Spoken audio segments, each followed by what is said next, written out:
नमस्कार दोस्तों, मैं राकेश कुमार आप सभी का आपके अपने YouTube चैनल तैयारी जीत की बाई आर के सर में स्वागत करता हूं।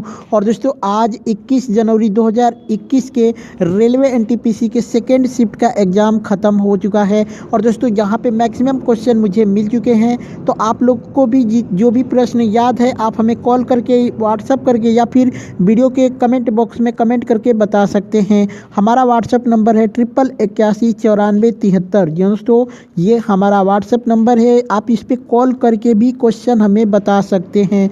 और दोस्तों आप लोग व्हाट्सएप करके भी क्वेश्चन बता सकते हैं। तो वीडियो को लाइक कर दीजिए, अपने दोस्तों के साथ शेयर कर दीजिए, और चैनल पे पहली बार विजिट किए हैं तो चैनल को सब्सक्राइब करके बेल आइकन को जरूर दबा लीजिए। चलिए पहला प्रश्न देखते हैं, निम्न में से किसे राष्ट्रपति निर्वाचित नहीं करता है। जी हाँ दोस्तों, निम्न में से किसे राष्ट्रपति निर्वाचित नहीं करता है। आपके ऑप्शन में दिया था राज्यों के मुख्यमंत्री। तो दोस्तों राज्यों के मुख्यमंत्री जो है इसको राष्ट्रपति निर्वाचित नहीं करता है। इसको कौन निर्वाचित करते हैं, तो दोस्तों ये राज्यपाल के द्वारा ये निर्वाचित किया जाता है। ठीक है, यहाँ पे एक प्रश्न है, भारत छोड़ो का नारा किसने दिया था। जी दोस्तों, भारत छोड़ो का नारा किसने दिया था, तो ये महात्मा गांधी ने दिया था। कब दिए थे, तो 1942 में इन्होंने ये नारा दिया था। एक प्रश्न आया था कि DDL का फुल फॉर्म क्या है, तो दोस्तों इसका फुल फॉर्म होता है डाटा डेफिनेशन लैंग्वेज। जी हाँ दोस्तों, डाटा डेफिनेशन लैंग्वेज आपका फुल फॉर्म हो जाएगा DDL का। एक प्रश्न आया था दोस्तों कि CPU के तीनों यूनिट कौन से हैं, या फिर CPU के कितने यूनिट होते हैं, ऐसे भी प्रश्न पूछ सकता है। अगर पूछा होगा कि CPU के कितने यूनिट होते हैं तो आपका आंसर होगा 3। और दोस्तों ये तीनों कौन कौन से हैं, तो सिंगल कोर, डुअल कोर और क्वाड कोर इसको बोला जाता है। ठीक है, चलिए एक प्रश्न आया था कि मानव शरीर की सबसे बड़ी हड्डी कौन होती है। जी दोस्तों, मानव शरीर की सबसे बड़ी हड्डी कौन होती है, तो जांघ की हड्डी, जिसको फीमर की हड्डी भी बोला जाता है। ठीक है, चलिए एक प्रश्न आया था कि प्रोटीन की कमी से कौन सा रोग होता है। जी दोस्तों, प्रोटीन की कमी से कौन सा रोग होता है, तो क्वाशियोकोर। जी दोस्तों, क्वाशियोकोर आपका राइट आंसर हो जाएगा। एक प्रश्न आया था कि प्रतिरोध का एसआई मात्रक क्या है। जी दोस्तों, प्रतिरोध का एसआई मात्रक बताना था, तो आपका राइट आंसर हो जाएगा ओम। चलिए एक प्रश्न आया था कि एस्टर का फार्मूला क्या है। जी दोस्तों, एस्टर का फार्मूला बताना था, तो आपका हो जाएगा C3H7COOC2H5। जी दोस्तों, C3H7COOC2H5 ये आपका फार्मूला हो जाएगा एस्टर का।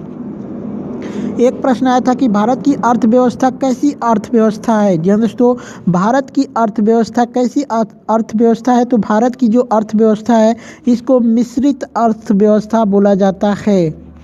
चलिए एक प्रश्न आया था दोस्तों कि पीली नदी किसे कहते हैं। दोस्तों पीली नदी किसे कहते हैं, तो वांग हो नदी एक होता है दोस्तों, वांग हो नदी जो कि चीन की है, इसी को बोला जाता है पीली नदी। और दोस्तों इसी को चीन की सभ्यता का उदय भी कहा जाता है। वांगहो नदी को चीन की सभ्यता का उदय भी कहा जाता है, और पीली नदी भी इसी को कहा जाता है। एक प्रश्न आया था कि ट्रेन 18 को किस नाम से जाना जाता है। जी दोस्तों, ट्रेन 18 को किस नाम से जाना जाता है, तो वंदे भारत एक्सप्रेस इस नाम से जाना जाता है। एक प्रश्न आया था कि भगत सिंह किसके विरोध में विधानसभा में बम फेंके थे, तो दोस्तों ये सरकार के विरोध में इन्होंने बम फेंका था, तथा लाला लाजपत राय का जो बदला लेने के लिए भी आप कह सकते हैं। आपके ऑप्शन के ऊपर डिपेंड करता है, आप कमेंट करके ज़रूर बताइएगा कि आपके ऑप्शन में क्या दे रखा था। एक प्रश्न आया था कि 2020 का फिल्म फेयर अवार्ड में बेस्ट एक्टर का अवार्ड किसे मिला था। जी हाँ दोस्तों, 2020 के फिल्म फेयर अवार्ड में बेस्ट एक्टर का अवार्ड किसे मिला था, तो रणवीर सिंह को मिला था बेस्ट एक्टर का अवार्ड। ठीक है, चलिए एक प्रश्न आया था कि मध्याह्न भोजन योजना किस मंत्रालय के अंतर्गत आता है। जी हाँ दोस्तों, मध्याह्न भोजन योजना किस मंत्रालय के अंतर्गत आता है, तो दोस्तों ये मानव संसाधन विकास मंत्रालय हो जाएगा। जी हाँ दोस्तों, मानव संसाधन विकास मंत्रालय आपका राइट आंसर हो जाएगा। एक प्रश्न आया था कि सबसे पुरानी अंतर्राष्ट्रीय संस्था कौन है। दोस्तों सबसे पुरानी अंतर्राष्ट्रीय संस्था कौन है, तो आपके ऑप्शन में दिया होगा FAO। दोस्तों इसकी स्थापना भी पूछ सकता है, तो 1945 में इसकी स्थापना हुई थी और FAO का फुल फॉर्म होता है फूड एंड एग्रीकल्चर ऑर्गेनाइजेशन।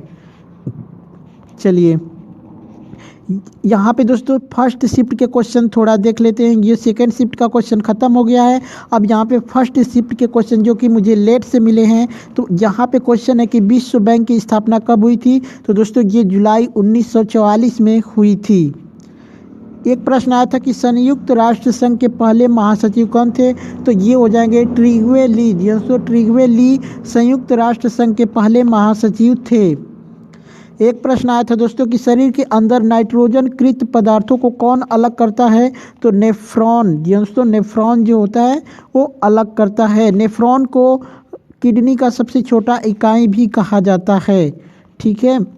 एक प्रश्न आया था कि विद्युत के द्वारा किसी धातु पर दूसरी परत चढ़ाने की प्रतिक्रिया को क्या कहते हैं, तो दोस्तों इलेक्ट्रोप्लेटिंग। दोस्तों इलेक्ट्रोप्लेटिंग कहा जाता है। एक प्रश्न आया था दोस्तों कि लुप्त प्रजातियों का वर्णन किस बुक में किया जाता है, तो रीड डाटा बुक में किया जाता है। एक प्रश्न आया था कि ईस्ट इंडिया के शासन को समाप्त कर शासन ब्रिटिश सरकार के अधीन कब आता है, तो दोस्तों ये 1858 में आया था।